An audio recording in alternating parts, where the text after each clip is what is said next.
了解6款除螨仪在吸力和拍打参数上的区别，最终我们还是得看看它们在实际上的表现。我们这里呢是用10克粉末模拟螨虫撒在毛巾的固定位置，再盖上毛巾，然后用除螨仪进行3分钟的清洁。每款除螨仪重复3次之后，将每次清洁后的尘杯重量与清洁前的重量相减，取平均值，得出6款除螨仪的清洁率。可以看到追觅和美的的表现是比较好的，平均清洁率呢都能达到60%。拍打效果比较差的追觅算是咸鱼翻身了，平均清洁率呢是最高的。我们考虑到应该是和它15千帕的大吸力有关系，而之前我们寄予厚望的莱克却表现最差，平均清洁率只有38%，所以光看数据或者单个功能表现真的是不行的，只有实际使用对比下来才能够知道好坏。不过这里还是要再强调一下，我们所说的清洁率只代表我们这种测试条件下得出来的结果，并不代表机器本身的除螨率。吸力、拍打和实际清洁率都讲完之后，我们再来拷打一下很多除螨仪都会宣传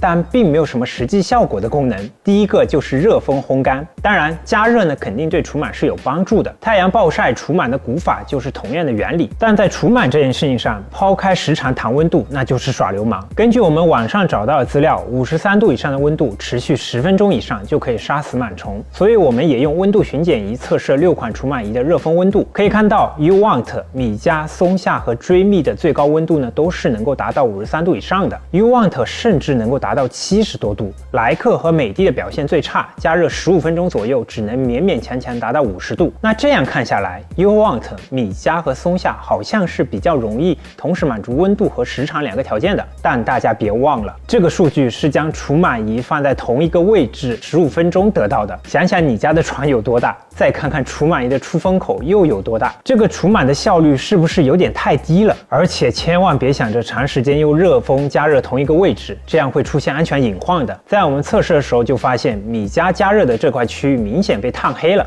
所以还是建议大家使用的时候不要为了除螨虫长时间放在床上不移动。除了热风，紫外线除螨也是很多除螨仪的标配了，但大家使用的基本是短波灭菌紫外线 UVC， 这种紫外线的穿透力有限，对于藏在深处的螨虫呢基本没用，所以除螨仪上的紫外线对于除螨本身这件事用处不大。当然从产品现有的紫外线功能来看，米家、美的和莱克使用的灯管会比松下、追觅和 Uwant 使用的 UV 灯珠看起来好像更厉害一点，只是看起来哦。